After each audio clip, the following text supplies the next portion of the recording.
Preparando o povo para o breve retorno do Salvador. Apresenta...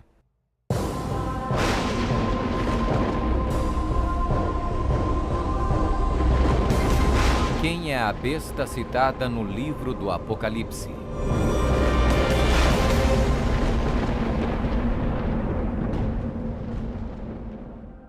O livro do Apocalipse é um dos livros mais amplamente discutidos e debatidos entre estudantes da Bíblia e acadêmicos seculares. Em suas páginas estão registradas as advertências mais aterradoras e profecias explícitas que se possa imaginar. Bem-aventurado aquele que guarda as palavras da profecia deste livro. Um dos símbolos mais cativantes, mas muitas vezes mal interpretado das escrituras apocalípticas do Apocalipse, está no capítulo 13, onde fala sobre a besta do mar, que muitas vezes é referida simplesmente como a besta.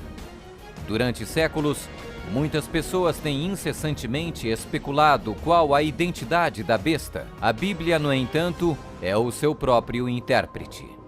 Ao comparar Escritura com Escritura e permitindo que a Bíblia se interprete a si mesma, a identidade da besta torna-se indiscutivelmente clara. Observação: nas profecias bíblicas, a besta simplesmente representa um reino. A besta do mar está inexoravelmente ligada a dois outros símbolos usados na Bíblia, todos representando o mesmo poder e o mesmo reino. Apocalipse 17. A prostituta montada numa besta de 7 cabeças. Daniel 7. O chifre pequeno.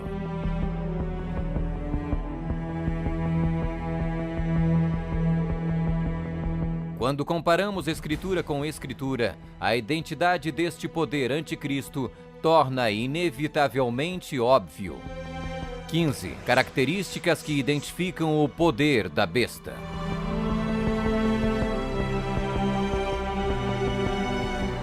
1. É uma igreja e uma cidade. E a mulher, prostituta, que viste é a grande cidade que reina sobre os reis da terra. Apocalipse 17, 18. Observação: na profecia, a mulher é igual à igreja, a prostituta, mulher, portanto, igual uma apóstata, igreja infiel. 2. Está sentada sobre 7 montes.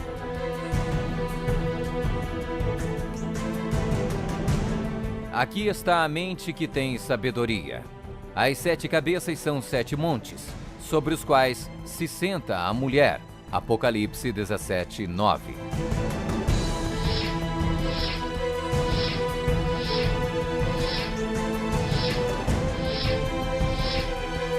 Está vestida de púrpura e escarlate, e é adornada de ouro e pedras preciosas. A mulher, igreja, estava coberta de púrpura e escarlate, e adornada de ouro, de pedras preciosas e pérolas. Apocalipse 17, 4.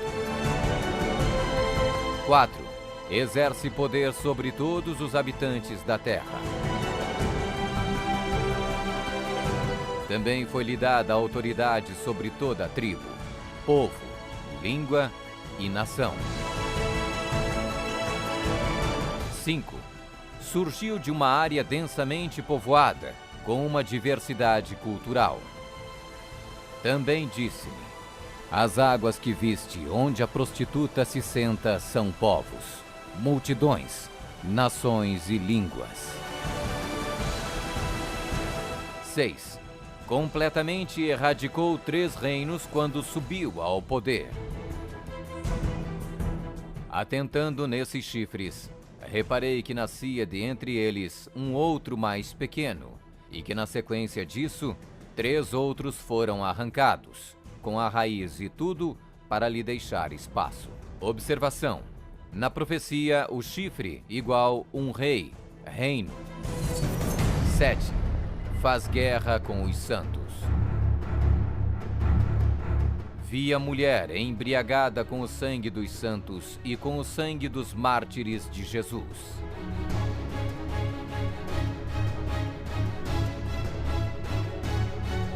Oito. Tem um único homem que age e fala por todos. Eis que neste chifre havia olhos, como os de homem, e uma boca que falava com grande insolência. 9. O soberano deste reino se levanta contra tudo que se chama Deus. Ninguém de nenhum modo vos engane. O homem da iniquidade é revelado, o filho da perdição, o qual se opõe e se levanta contra tudo que se chama Deus, o objeto de culto, a ponto de assentar-se no santuário de Deus, ostentando-se como se fosse o próprio Deus. 10. O soberano deste reino identifica-se com o número 666. Aqui está a sabedoria. Aquele que tenha entendimento, calcule o número da besta, pois é número de homem. Ora, esse número é 666.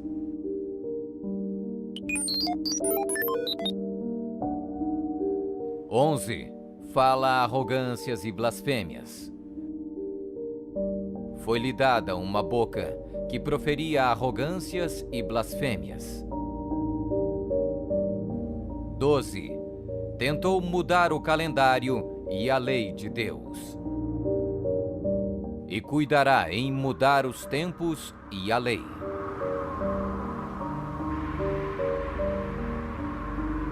13. Governou por 1260 anos. E foi-lhe dada a autoridade para agir 42 meses.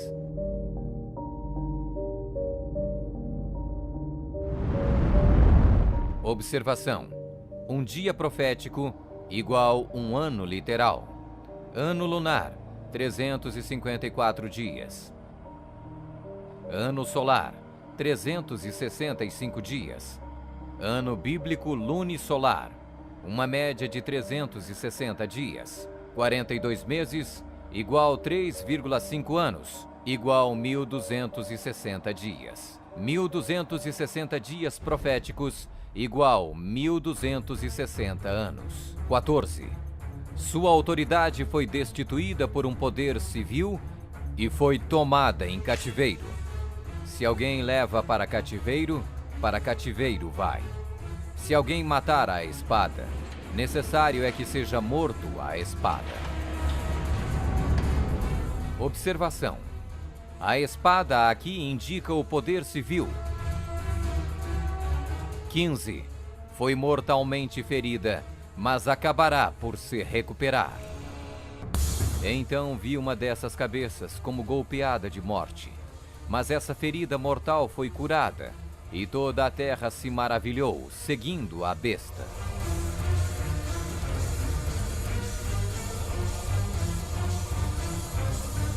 É uma igreja e uma cidade. Está sentada sobre 7 montes. Está vestida de púrpura e escarlate, e adornada de ouro e pedras preciosas. Exerce poder sobre todos os habitantes da terra. Surgiu de uma área densamente povoada, com uma diversidade cultural. Completamente erradicou 3 reinos quando subiu ao poder. Faz guerra com os santos. Tem um único homem que age e fala por todos. O soberano deste reino se levanta contra tudo que se chama Deus. O soberano deste reino identifica-se com o número 666. Fala arrogâncias e blasfêmias. Tentou mudar o calendário e a lei de Deus. Governou por 1260 anos. Sua autoridade foi destituída por um poder civil e foi tomada em cativeiro. Foi mortalmente ferida, mas acabará por se recuperar. Somente um poder na história corresponde com todos estes detalhes da descrição profética. A Igreja Católica Romana. Vamos conferir. A Igreja Católica Romana. 1. É uma igreja e uma cidade. A Igreja Católica Romana e a cidade e Estado do Vaticano são sinônimos. O Tratado de Latrão, Papa Pio XI, Mussolini, 1929, declarou o Vaticano um Estado independente e reconheceu a soberania do Papa dentro da cidade. Os pactos consistiam de um tratado político que criou a cidade-estado do Vaticano e deu reconhecimento total da soberania à Santa Sé. 2. Está sentada sobre 7 montes. Roma. A cidade das 7 colinas.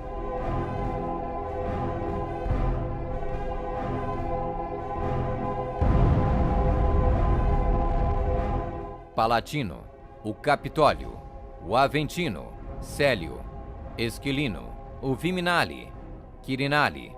O local histórico de Roma, nas famosas 7 colinas, foi ocupado durante a Idade do Bronze.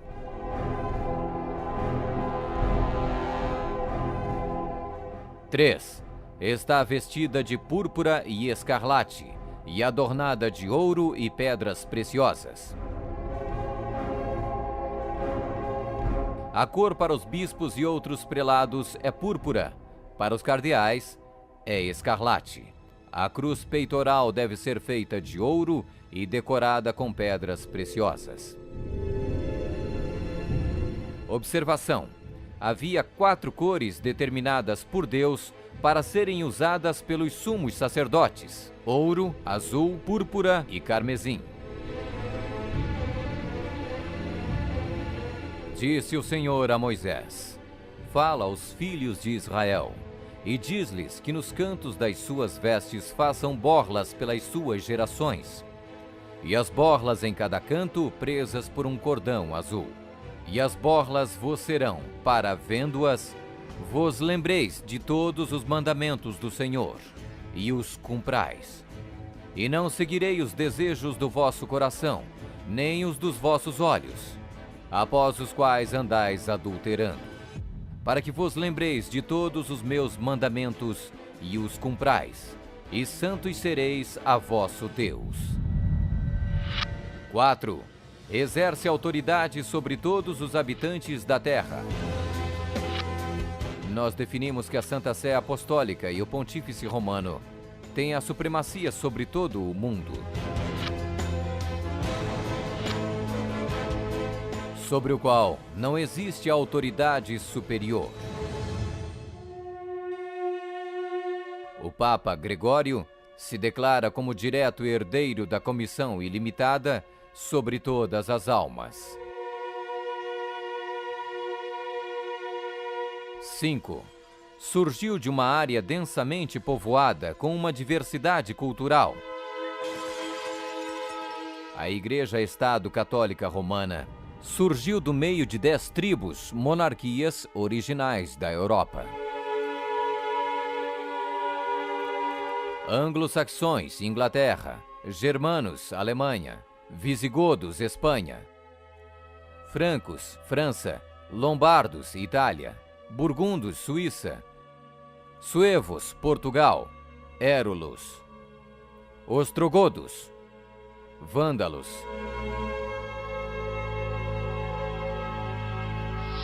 6. Completamente erradicou 3 reinos quando subiu ao poder.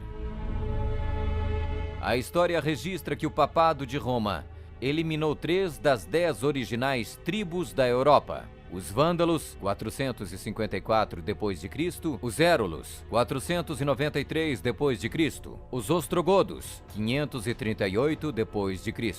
O imperador católico Zeno preparou um tratado com os ostrogodos em 487, o qual resultou na erradicação do reino ariano dos érulos em 493. E o imperador católico Justiniano exterminou os vândalos arianos em 534 e, significativamente, quebrou o poder dos arianos ostrogodos em 538. Assim foram os 3 chifres de Daniel, os Érulos, os Vândalos e os ostrogodos, arrancados pela raiz. Hoje não existe uma única linhagem que pode ser rastreada até um destes 3 reinos. Eles foram literalmente erradicados, arrancados pela raiz. 7. Faz guerra com os santos.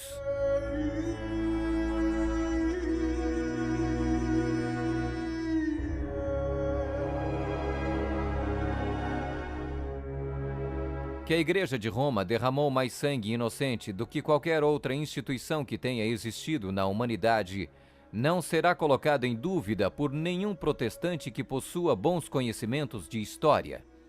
É impossível formar uma ideia completa do enorme número de vítimas, e é quase certo não existir poder de imaginação capaz de compreender adequadamente seu sofrimento.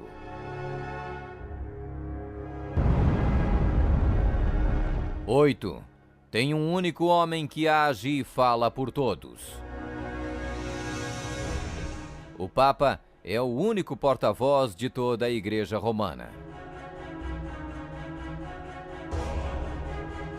9. O soberano deste reino se levanta contra tudo que se chama Deus. Nós detemos nesta terra o lugar de Deus Todo-Poderoso.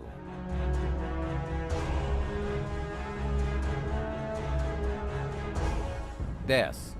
O soberano deste reino identifica-se com o número 666.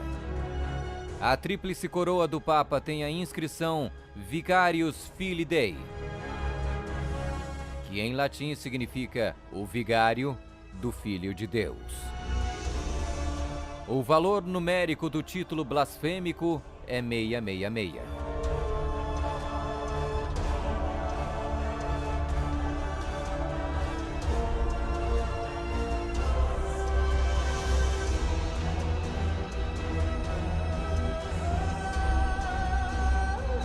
11. Fala arrogâncias e blasfêmias.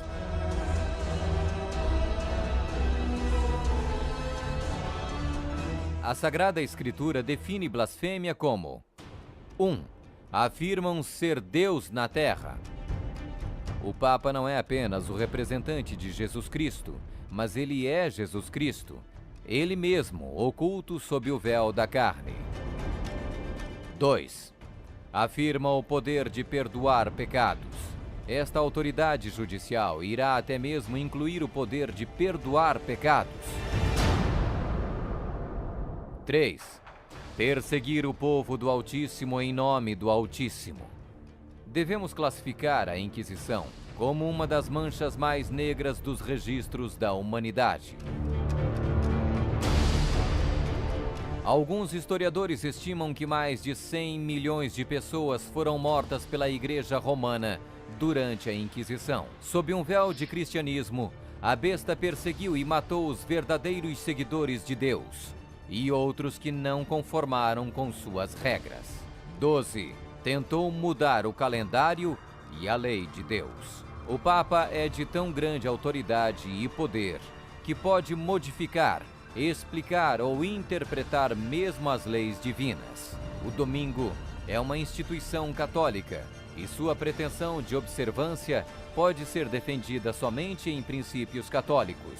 Do início ao fim das Escrituras, não há uma única passagem que justifique a transferência do culto público semanal do último dia da semana para o primeiro. A Igreja Católica declara naturalmente ter sido a mudança do sábado para o domingo um ato seu, e o ato é um sinal de sua autoridade eclesiástica. Observação: esta mudança não foi simplesmente uma troca de dias de culto, foi uma mudança de calendários. No século IV, Roma adotou um falso calendário pagão e proibiu o calendário lunisolar bíblico. O papado também removeu o segundo mandamento, que proíbe a adoração de ídolos. A fim de manter 10 mandamentos, eles dividiram o 10º mandamento em 2 partes. 13. Governou por 1260 anos. 538 d.C., o papado, trabalhando em conjunto com o governo civil, acabou com o poder dos ostrogodos, deixando sua reivindicação de supremacia eclesiástica incontestada. A Igreja Romana poderia e pode exercer sua plena autoridade. 1798 d.C. Em 1798, o general Berthier da França fez a sua entrada em Roma, aboliu o governo papal e estabeleceu um secular. O papado governou durante exatamente 1260 anos, a partir de 538 até 1798. 14. Sua autoridade foi destituída por um poder civil e foi tomada em cativeiro. A suprema humilhação da Igreja veio quando Pio VI foi expulso de Roma pelos exércitos franceses em 1798 e no ano seguinte foi levado cativo por eles e arrastado de volta para a França, onde morreu. 15. Foi mortalmente ferida, mas acabará por se recuperar. O papado foi mortalmente ferido. O general Berthier aboliu o governo papal. A ferida começa a sarar e o papado revive. 1929. Roma foi concedida o soberano estatuto extraterritorial em 1929 pelo Tratado de Latrão e Concordata. Eis que venho sem demora. Bem-aventurado aquele que guarda as palavras da profecia deste livro.